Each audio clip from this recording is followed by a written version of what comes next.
Graça e paz, queridos. Peço no início dessa aula perdão, porque ontem a gente gravou a aula e eu pensei de estar mandando a aula para os irmãos e na verdade eu mandei foi a foto. O vídeo a gente não sabe explicar, sumiu. Mas não tem problema algum. Foi alguma falha. Não foi o diabo não, que não tem nada a ver isso com o diabo. Infelizmente o diabo anda muito na boca dos cristãos, quando deveria estar o nome de Jesus, não é? E vamos agora fazer a segunda aula sobre o ouvir. E o ouvir a palavra de Cristo, as boas novas. Como a gente fez a primeira aula, a fé vem pelo ouvir, e o ouvir a palavra de Cristo. Quero repetir o mesmo versículo nessa segunda aula, que ela possa te instruir, que ela possa te orientar, que ela possa acrescentar alguma coisa à sua vida, como tem acrescentado a minha e da minha família. O texto base é a carta do apóstolo aos Romanos, capítulo 10, versículo 17, que diz: como consequência, a fé vem pelo ouvir as boas novas. Não é mais nova, é boas novas. A fé vem pelo ouvir boas novas. E as boas novas vêm pela palavra de Cristo. Quero repetir, como consequência, a fé vem pelo ouvir as boas novas, e as boas novas vêm pela palavra de Cristo. Em outras versões diz que a fé vem pelo ouvir, e o ouvir a palavra de Cristo. E eu queria, nessa segunda aula, acrescentar a esse versículo, ouvir, e tornar a ouvir e ouvir novamente, até você entender realmente como você vai fazer a tua fé funcionar. Por que a maioria dos temas bíblicos, a maioria dos cristãos no Brasil não conhece? Porque eles leem a Bíblia muitas das vezes de uma forma errada e não param para analisar como estudar aquele tema, entender. Quantas pessoas não oram a Deus pedindo fé, quando na verdade a fé elas já têm? Você que nasceu de novo e aceitou a Cristo, uma medida de fé, como Paulo diz na mesma carta aos Romanos capítulo 12, você já tem. E que agora você precisa, em outras aulas eu vou dar, aprender a como trabalhar essa fé para ela se desenvolver e crescer, a ponto de transportar os montes de lugar. Então a fé vem pelo ouvir. Na primeira aula a gente ressaltou sobre a fé vem pelo ouvir, mas a dúvida, a incerteza, a incredulidade também vem pelo ouvir. Por isso que você precisa ter um ouvido muito criterioso com aquilo que você ouve. Porque se a fé vem pelo ouvir, por onde vai vir a dúvida? Por onde vai vir a incerteza? Por onde vai vir a murmuração? Pelo teu ouvido também. Por isso que você precisa ter um filtro no teu ouvido para você analisar tudo aquilo que você ouve. Aquilo que nós ouvimos tem que trabalhar nossa fé, tem que trabalhar nossa expectativa, tem que trabalhar o nosso crescimento, o nosso avanço, o nosso programa, o nosso progresso. Por que tudo que Jesus falava gerava fé na vida das pessoas? Pode observar, mais de 90% das mensagens de Jesus eram mensagens que geravam fé. Fé para a salvação, fé para a cura e fé para a libertação. Por exemplo, em Mateus 8,16, diz que toda a audiência dele ficou curada, ele curou a todos. Porque o ensinamento dele gerou fé no ouvido daqueles que ouviram. Eles agora, exercendo essa fé, foram curados e libertos. Então a fé vem pelo ouvir. E ela é exercitada com minhas ações e com aquilo que eu digo. As tuas ações têm que estar em harmonia com a tua fé. As minhas ações têm que corresponder à fé que eu disse que eu tenho. Aquilo que eu digo no meu dia a dia tem que estar em harmonia com a minha fé.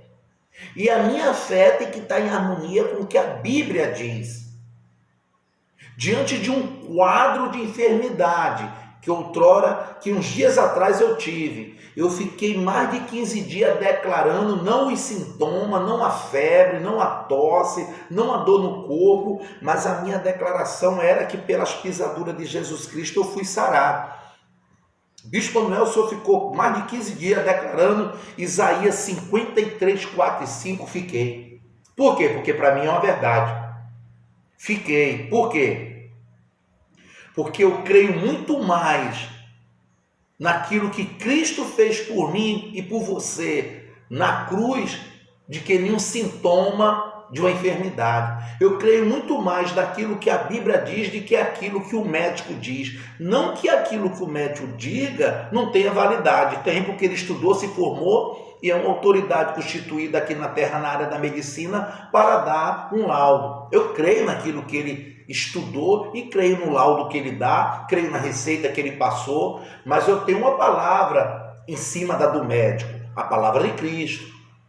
Eu não posso tornar o médico verdadeiro e Cristo mentiroso, anablacaio, quando ele diz que levou as minhas enfermidades e as tuas na cruz do Calvário.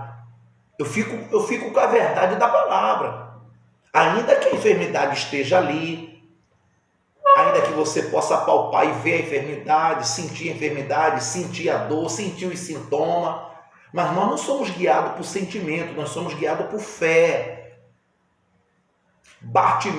O cego Bartimeu deixou de olhar para aquela escuridão, deixou de olhar para aquele estado físico em que ele se encontrava deplorável de mendigância e olhou para a sua fé, exercitou sua fé, agiu à altura da sua fé, botou sua fé para falar e deixou de ser mendigo e cego. As frases que eu mais ouço da maioria dos cristãos que não entende isso não é para mim, não vou conseguir, não tem mais jeito, já era, perdi. Nenhuma dessas declarações tem a ver com a fé. Nenhuma dessas declarações passam pelo crivo da palavra. Paulo, embora estivesse preso escrevendo para a igreja de Filipos, ele disse o contrário. Em Filipenses 4,13, ele disse: eu posso todas as coisas naquele que me fortalece. Você desce um pouquinho mais no versículo 19, ele diz: o meu Deus, segundo as suas riquezas, suprirá cada uma das vossas necessidades em glória por Cristo Jesus. Olha como as declarações de Paulo eram diferentes das circunstâncias que lhe cercavam.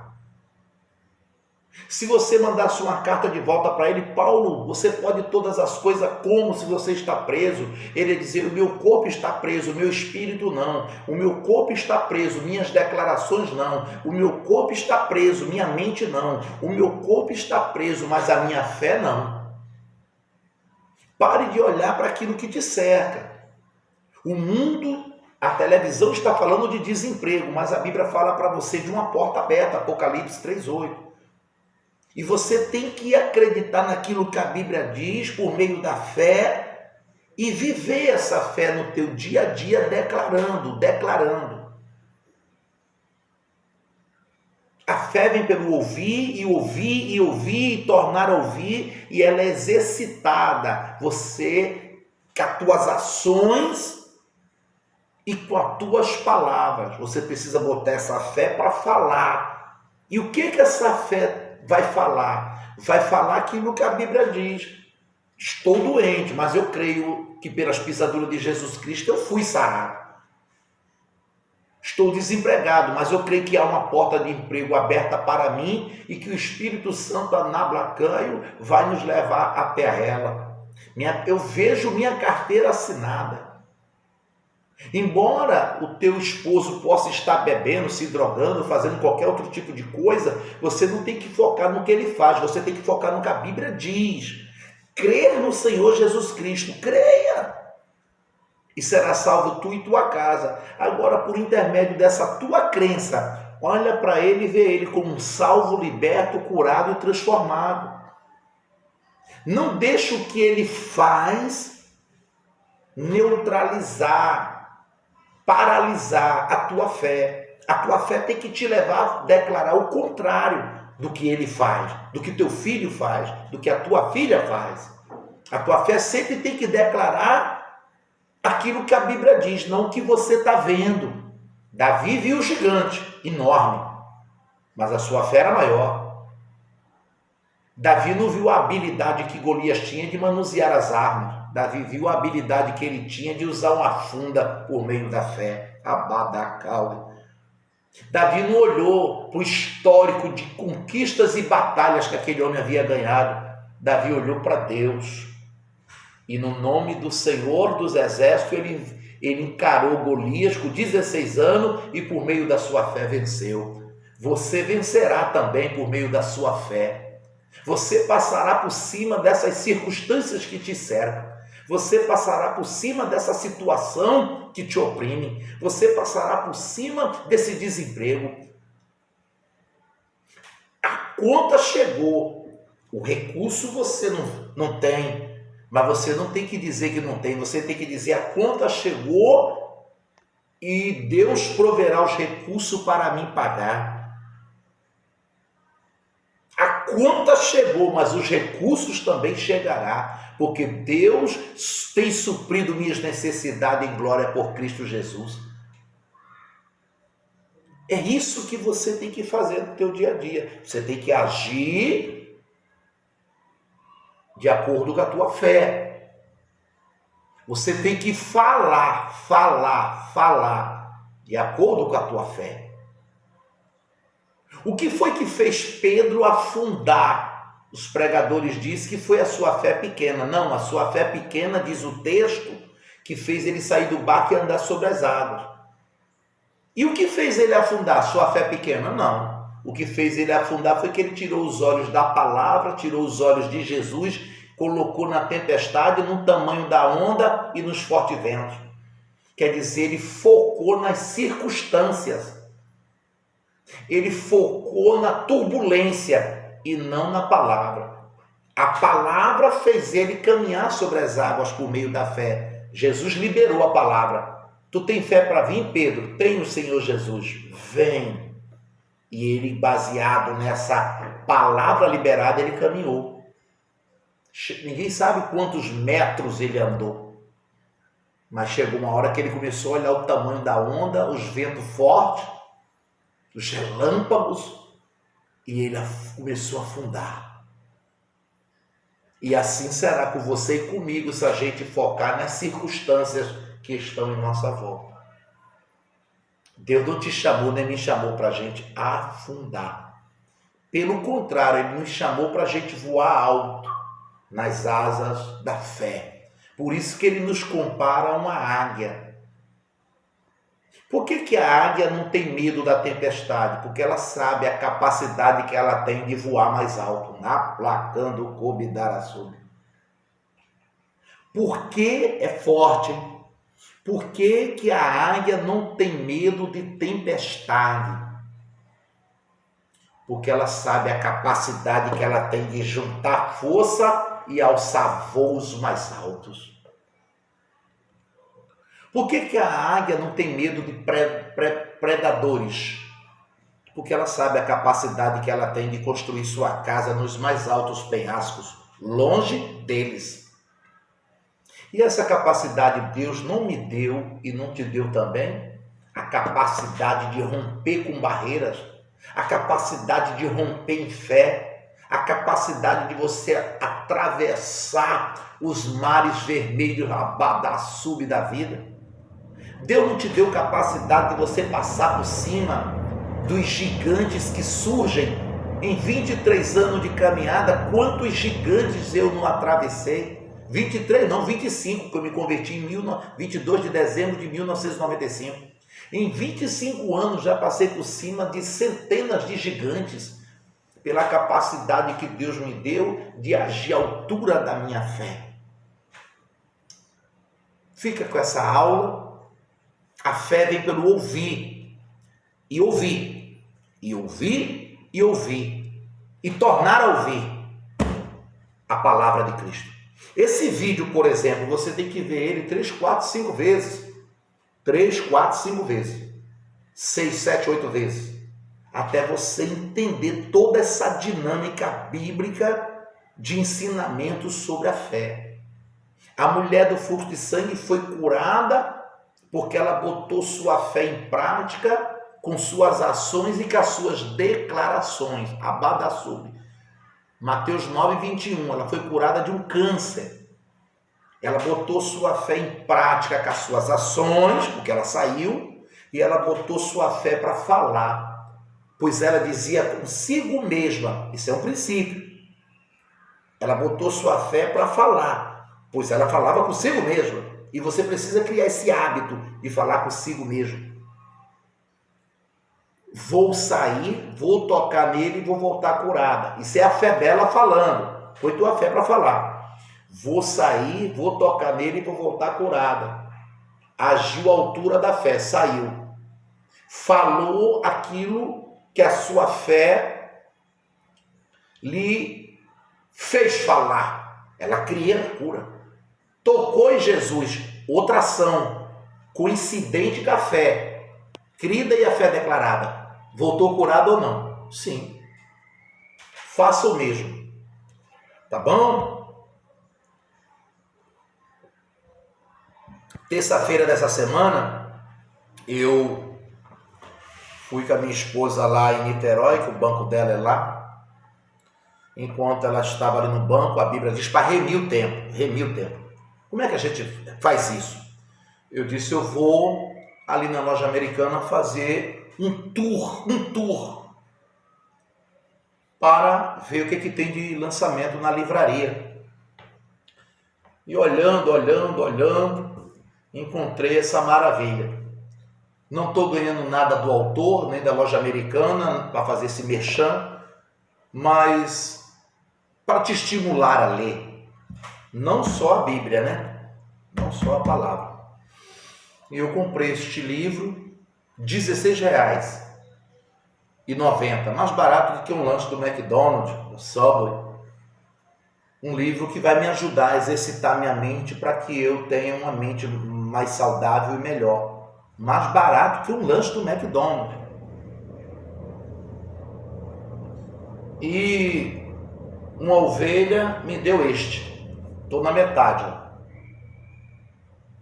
Em 2 semanas, que eu vou lendo bem com calma, que fala do falecido Steve Jobs.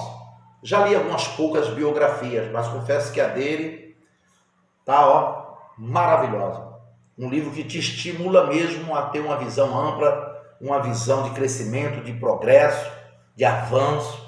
Então, estou amando, tá? Esse livro e esse aqui ainda vou ler. Quero orar por você. Procure selecionar aquilo que você ouve.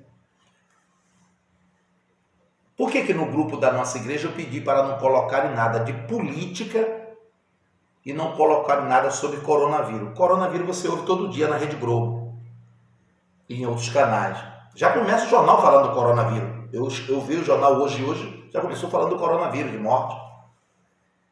Porque eu não tenho ouvido seletivo e eu não estou ensinando as ovelhas da Restaurando Vida e a você a ter também um ouvido seletivo.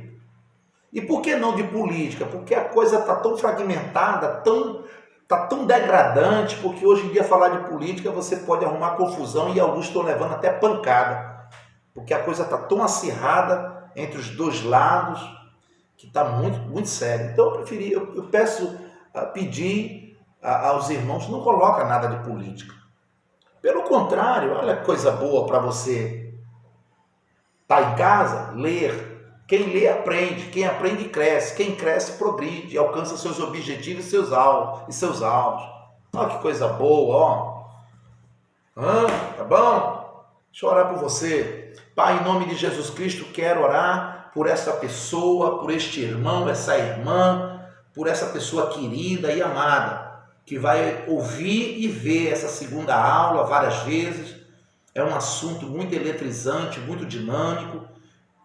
Quero orar por essa pessoa que, se ela for ouvir essa aula, estiver enferma, quero abençoar a saúde dela do alto da cabeça ao solado dos pés e declarar que essa enfermidade bate em retirada em nome de Jesus. Se essa pessoa que for ver essa segunda aula e ouvir, ela estiver desempregada, ela vai pôr a palavra da fé na sua boca e declarar que diante dela tem uma porta aberta, ninguém vai fechar, e que por esses dias agora ela vai entrar por essas portas e o nome do Senhor será louvado.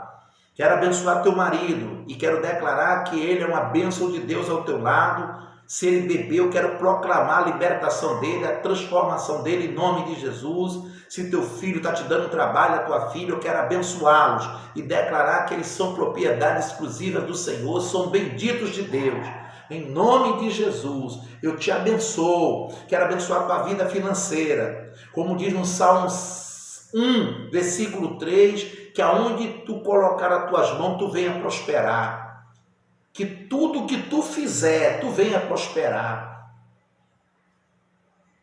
Você é como uma árvore plantada junto ao ribeiro de águas, que dá o teu fruto na estação própria, tuas folhas não caem. E tudo que você fizer, prosperará. Mas antes desse versículo 3, o que diz o versículo 2? Que eu e você precisamos ter um prazer de meditar na palavra do Senhor e nela renovar a nossa mente. Tá bom, queridos? Deus te abençoe, Deus te guarde, Deus te proteja. Acredito eu que domingo, amanhã, eu já grave para segunda-feira a terceira aula com outro tema. Tá bom? Deus te abençoe, Deus te guarde, Deus te proteja, em nome de Jesus. Espalha. Tem o meu canal no YouTube, Bispo Manuel Ângelo. Você dá o seu like, você se inscreva no canal. É gratuito, você não paga nada. O meu objetivo não é ficar famoso, Deus me livre e guarde. O meu objetivo é espalhar o Evangelho e espalhar as boas novas. E você pode ser meu parceiro nessa empreitada, espalhando. Olha, vou te ser sincero, muito sincero. Tem tanta porcaria nas redes sociais, mas é tanta coisa podre, estragada. Então, no meio disso tudo, a gente espalha as boas novas de Cristo, a gente espalha essas aulas, tá bom? De graça, espalhe para quem você quiser. Passa para os teus amigos, para os irmãos em Cristo, tá bom? O meu objetivo é o que está aqui na Bíblia, espalhar as boas novas de uma forma descontraída, de uma forma simples, que até uma criança possa entender. Fique na paz e se inscreva lá no canal, em nome de Jesus. Até a próxima aula, querendo Deus.